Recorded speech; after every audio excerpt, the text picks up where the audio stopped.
पालमपुर गांव में गणेश नाम का एक आदमी रहता था। उसके परिवार में उसकी पत्नी माधुरी, 7 साल का बेटा मोनू और 6 साल की बेटी पिंकी रहती थी। गणेश एक किसान था जो अपने खेत में मटर की खेती करता था, जिसे बेचकर ही वो अपने परिवार का पेट पालता था। भले ही उसकी कमाई कुछ ज्यादा नहीं थी, लेकिन फिर भी वो गरीबी में भी खुश रहने वाला परिवार था। ऐसे ही एक रोज, बाबा मेरे स्कूल का बस्ता फट रहा है। माँ ने सिला भी था लेकिन वो फिर से फट गया। भैया का पुराना बस्ता था ना, वो शायद इसलिए। बाबा आप मुझे नया बैग दिला दो ना, स्कूल में सब बच्चे मेरा मजाक उड़ाते हैं। हमारी बिटिया को नया बस्ता चाहिए। ठीक है, इस बार की फसल से जो भी कमाई होगी ना, तो मैं तेरे लिए नया बस्ता ले आऊंगा। तो बस अपनी पढ़ाई लिखाई अच्छे से करना, अच्छा, और खूब नाम रोशन करना अपने बाबा का। अच्छा बाबा, उसे नया बस्ता, और मैं कब से नया बैट मांग रहा हूँ, उसका क्या? चुप कर नालायक, है वो पढ़ाई की चीज मांग रही है और तू बेफालतू के पैसे खर्च करवाना चाहता है। तुझसे छोटी है लेकिन अक्ल तुझसे ज्यादा है उसमें। हाँ अच्छी बस भी कीजिए, इनका तो यही चलता रहता है। आप इन्हें जल्दी से स्कूल छोड़ाइए, नहीं तो मौसम बिगड़ रहा है, कहीं बारिश ना आ जाए। हमारे पास छाता भी नहीं है।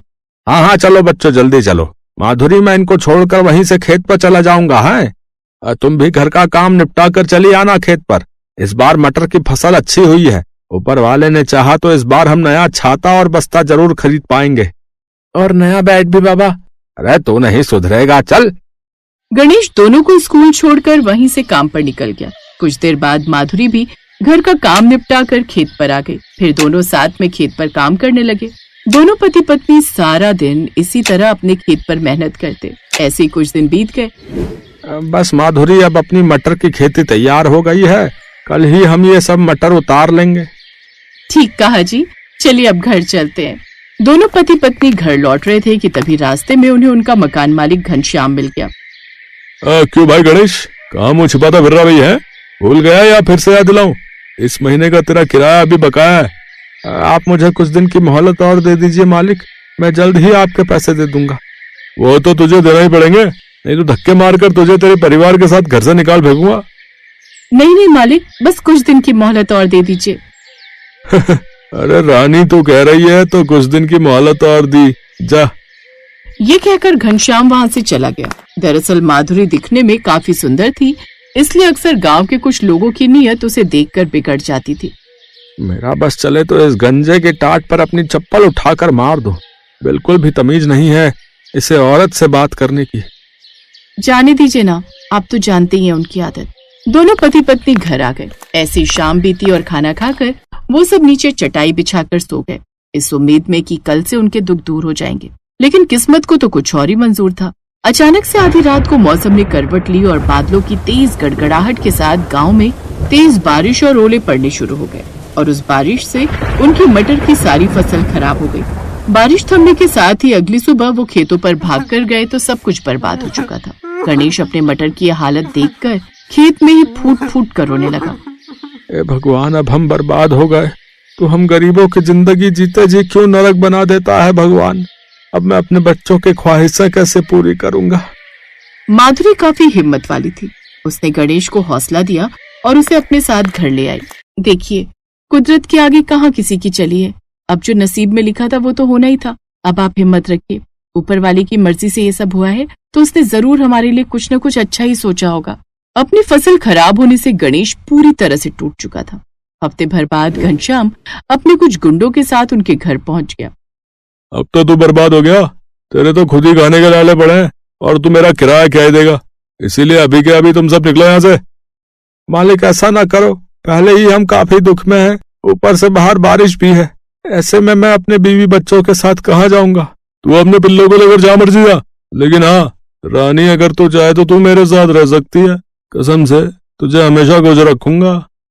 अगर अगली बार तेरे मुंह से ये बात सुनी ना तो चप्पल से ऐसी कुटाई करूंगी कि जो थोड़े बहुत बाल है वो भी नहीं बचेंगे। और तू क्या निकालेगा, हम ही जा रहे हैं घर छोड़कर। मम्मी मैं तो कहता हूँ ये मिर्च का डब्बा इसकी आंखों में उड़ेल दो, बुड्ढा खुसट कहीं का। तेरी तो खबरदार जो मेरे बच्चों को हाथ भी लगाया, नहीं तो दोनों हाथ उखाड़कर ऐसे फेंकूंगी कि एक कश्मीर में जाकर गिरेगा और दूसरा सीधा कन्याकुमारी में। माधुरी अपने पति और बच्चों के साथ वहां से चली जाती है। कुछ देर बाद तेज हवा चलने लगती है, जिसके बाद बरसात शुरू हो जाती है। बारिश में भीगते हुए वो जंगल की तरफ चल पड़ते हैं। जहाँ एक गुफा उन्हें दिखाई देती है और वो उसी में रहने लगते हैं। बाहर जोरों की बारिश और पेट में भूख, जैसे तैसे वो वहीं पर सो जाते हैं। अगली सुबह बारिश थम जाती है। माँ, भूख लगी है, कुछ खाने को दो ना। मैं अपने साथ थोड़ा आटा लाई थी जो घर में बचा हुआ था, इन्हीं की रोटी बनाकर मैं बच्चों को खिला देती हूँ। ठीक है माधुरी, मैं भी कुछ काम ढूंढ कर आता हूँ। शाम को गणेश खाली हाथ लौटता है। कहीं काम नहीं मिला माधुरी, मेरी तो कुछ समझ में नहीं आ रहा है कि बच्चों को क्या खिलाऊंगा। हम दोनों तो भूखे रह भी लेंगे, लेकिन ये दोनों नन्ही सी जान कैसे भूख बर्दाश्त कर पाएंगे। तभी माधुरी अपने गले में पड़ी चांदी की चेन निकाल कर गणेश को देती है। इसे देकर थोड़ा आटा ले आइए। लेकिन माधुरी, ये तो तुम्हारी माँ की आखिरी निशानी थी ना। हाँ, लेकिन आज एक माँ को अपने बच्चों की खातिर इसे बेचना पड़ रहा है। अब ज्यादा मत सोचिए और जाइए। गणेश दुकान जाकर आटा और सामान ले आता है और माधुरी अपने खेत में जाती है जहाँ कुछ मटर की फसल टूट कर पड़ी हुई थी। उन मटर को वो अपने साथ ले आती है, जिसके बाद वो उन दानों को तेल में तल लेती है। फिर मसाला बनाकर उन तले हुए मटर को उसमें डाल लेती है और कुछ ही देर में तले हुए मटर की सब्जी बनकर तैयार हो जाती है। फिर सबको खाने को परोसती है। जैसे ही वो सभी पहला निवाला मुंह में डालते हैं तो एक दूसरे की शक्ल देखने लगते हैं। क्या हुआ, सब्जी अच्छी नहीं बनी क्या? मम्मी, अच्छी नहीं, बहुत अच्छी बनी है। सच में माधुरी, इतनी अच्छी सब्जी हमने आज तक नहीं खाई। हमने क्या, किसी ने भी नहीं खाई होगी। तुमने ये कहाँ से सीखी?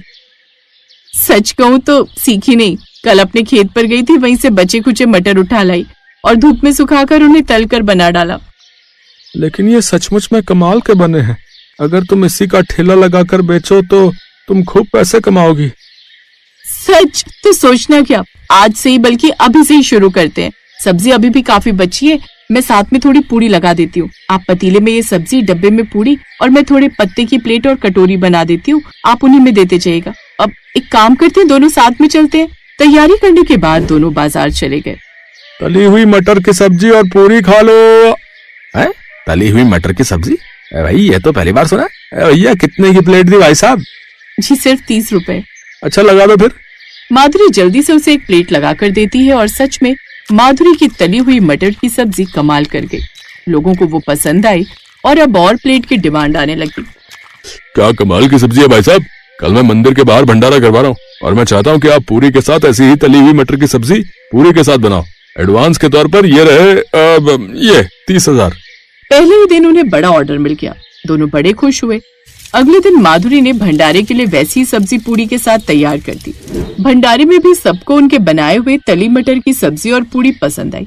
अब उन्होंने खुद का ठेला खरीदकर उसमें बनाकर बेचने लगे। अब इसी तरह और भी कई ऑर्डर उनके पास आने लगे और उन्होंने खूब पैसे कमाने शुरू कर दिए। साथ ही गणेश ने अपने खेत पर ही फिर से मटर उगाने शुरू कर दिए और उन्हीं मटर को तलकर वो उसकी सब्जी बनाने लगे, जिससे उन्हें खूब मुनाफा होने लगा। अब उनके पास सब कुछ था, खुद का घर, पिंकी के लिए नया बस्ता, मोनू का नया बैट और सबका अपना अपना एक छाता।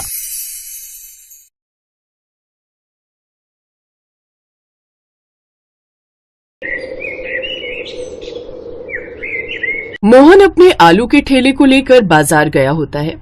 उसे सुबह से शाम हो जाती है, लेकिन उसका एक भी आलू नहीं बिकता।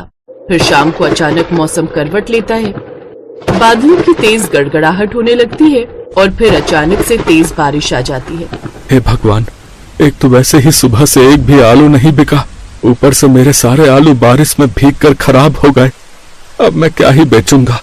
मोहन तेज बारिश में भीगता हुआ परेशान होकर घर की तरफ आ ही रहा था कि तभी सड़क पर बने एक गड्ढे में उसका पैर फंस जाता है और उसके पैर में मोच आ जाती है।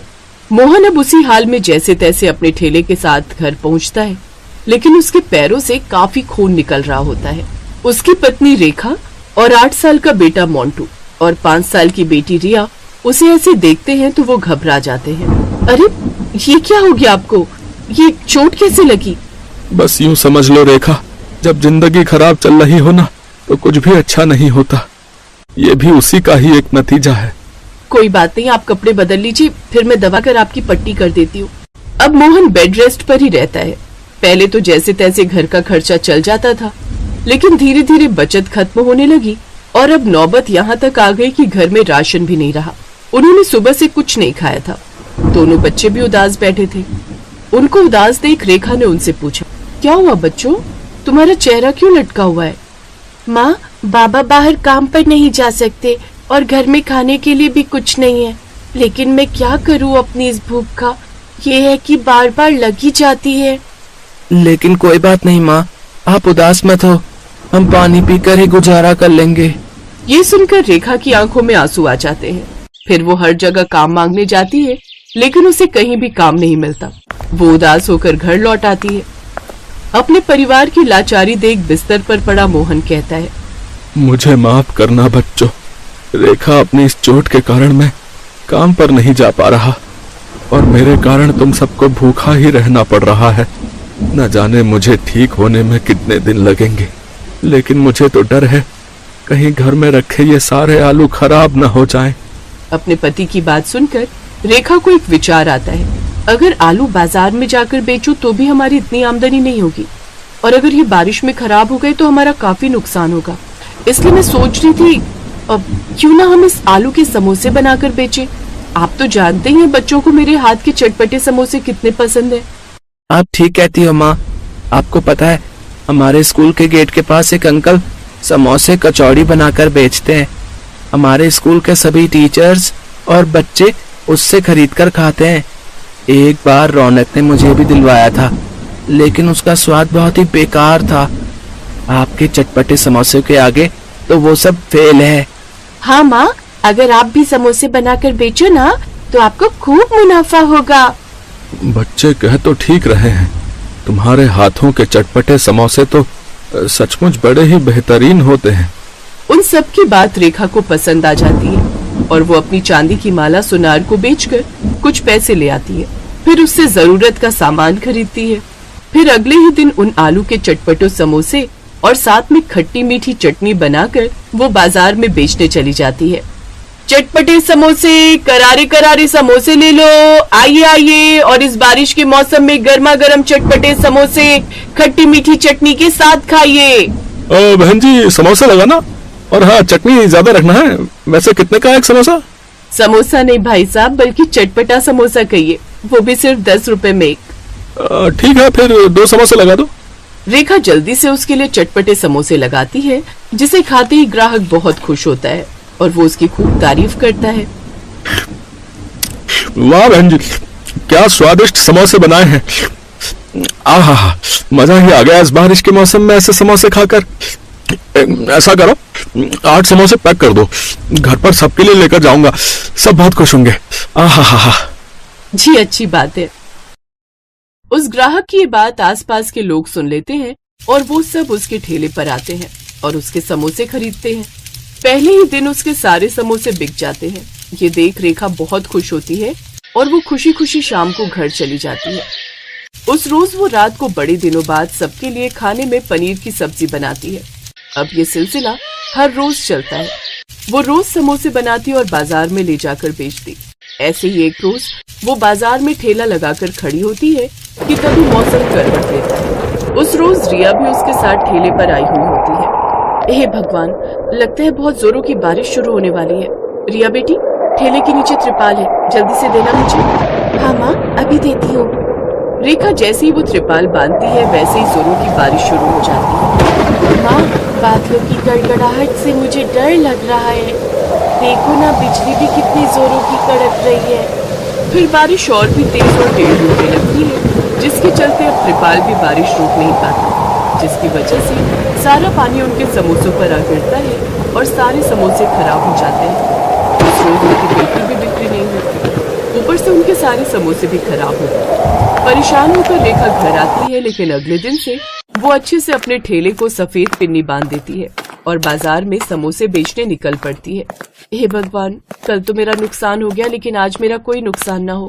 लेकिन तभी अचानक तेज आंधी तूफान आता है और एक बड़ा सा पेड़ आकर उसके ठेले पर गिर जाता है, जिससे उनका सारा ठेला टूट जाता है। हे भगवान, तूने हम गरीबों के नसीब में ना जाने कितने दुख लिखे। अब तो मेरा ठेला भी नहीं रहा, अब मैं अपने समोसे कैसे बेचूंगी। अगले कुछ दिन तक रेखा अब घर पर ही रहती है, लेकिन फिर एक रोज उसे एक आदमी की आवाज आती है जो सर पर टोकरी लाद कर गली गली जामुन बेच रहा था। ये देख रेखा को एक विचार आता है और वो सर पर टोकरी लाद कर समोसे बेचने निकल पड़ती है और ऊपर से बड़ी पिन्नी से उस टोकरी को ढक लेती है। बाहर तेज बारिश शुरू होने वाली थी, लेकिन अपने परिवार का पेट पालने के लिए रेखा सर पर टोकरी उठाए बारिश में समोसे बेचने निकल पड़ती है। मोंटी भी उसके साथ काम पर जाने की जिद करता है। वो भी अपनी माँ के साथ चल पड़ता है। बारिश में गली गली घूम घूम कर वो चटपटे समोसे बेचते हैं। टोकरी को तो उन्होंने पन्नी से ढका हुआ था, इसलिए समोसे तो खराब नहीं हुए, लेकिन बारिश में भीगने के कारण मोंटी की तबीयत खराब हो जाती है और वो छींके मारने लगता है। अरे मोंटी, तेरी तो तबीयत खराब हो रही है। ऐसा कर, बारिश के मौसम में तुम काम पर मत आया करो, बेकार में तुम्हारी तबीयत खराब हो जाएगी। फिर वो दोनों घूमते घूमते रेलवे स्टेशन के पास पहुंच जाते हैं, जहां काफी लोगों की भीड़ होती है। अरे, यहाँ तो कितने सारे लोग ट्रेन के इंतजार में बैठे हैं। अब से मैं यही प्लेटफॉर्म पर आकर ही समोसे बेचूंगी। अगले दिन रेखा सड़कों पर घूमने की जगह प्लेटफॉर्म पर जाकर चटपटे समोसे बेचती है, जहाँ कुछ ही देर में लोगों की भीड़ उसके पास लग जाती है और लोगों को उसके समोसे काफी पसंद आते हैं और अब उसकी काफी अच्छी कमाई होने लगती है। बहन जी, आपके चटपटे समोसे तो सचमुच बहुत लाजवाब है। अब मुझे 2 समोसे और चटनी और देना जरा। अब रेखा फिर से अच्छे पैसे कमाने लगी, लेकिन अब वो साथ साथ बचत भी करने लगी। लेकिन उसका काम अच्छा चलने के कारण आसपास के फेरी वालों की बिक्री कम हो गई। अब चंदू समोसे वाले से कोई भी समोसे नहीं लेता। जब से इस औरत ने अपने चटपटे समोसे बेचने शुरू किए हैं, मेरी आमदनी काफी कम हो गई है। अब तो एक ही आइडिया है, इसको अपने साथ काम में लगा लूं। मेहनत होगी सारी इसकी और कमाई करूंगा मैं। इसी विचार के साथ वो रेखा के पास ये प्रस्ताव लेकर जाता है, लेकिन वो उसे इसके लिए मना कर देती है। रेखा के इनकार करने पर चंदू अपने आदमी को नकली पुलिस वाला बनाकर उनके पास भेजता है।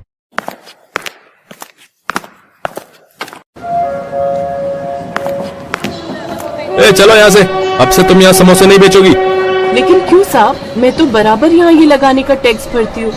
लेकिन तभी वहाँ असली पुलिस वाला आ जाता है, जो कि रेखा के ठेले पर रोज समोसे खाने आता था। वो उस आदमी को नकली पुलिस वाला बनने के जुर्म में अरेस्ट कर लेता है। माफ कर दो साहब, ये सब मैंने चंदू हलवाई के कहने पर किया था। फिर पुलिस उन दोनों को गिरफ्तार कर लेती है। अब रेखा बिना किसी डर के समोसे बेचने लगती है। कुछ दिनों बाद मोहन भी पूरी तरह ठीक हो जाता है और वो भी उसकी इस काम में मदद करने लगता है। अब दोनों पति पत्नी मिलकर खूब मेहनत करते हैं और खूब पैसे कमाते हैं और अपने लिए एक बड़ा पक्का घर बनवा लेते हैं, जिसमें हर सुख सुविधा होती है। Best buddies. Hello friends, thanks for watching this video. अगर आपको ये वीडियो पसंद आया है तो प्लीज लाइक, सब्सक्राइब, कमेंट्स करें इस वीडियो पर और हाँ, शेयर करना भी ना भूलें। और भी मजेदार वीडियो देखने के लिए नीचे दिए गए बेल आइकॉन को दबाएं। देखते रहिए बेस्ट बडीज।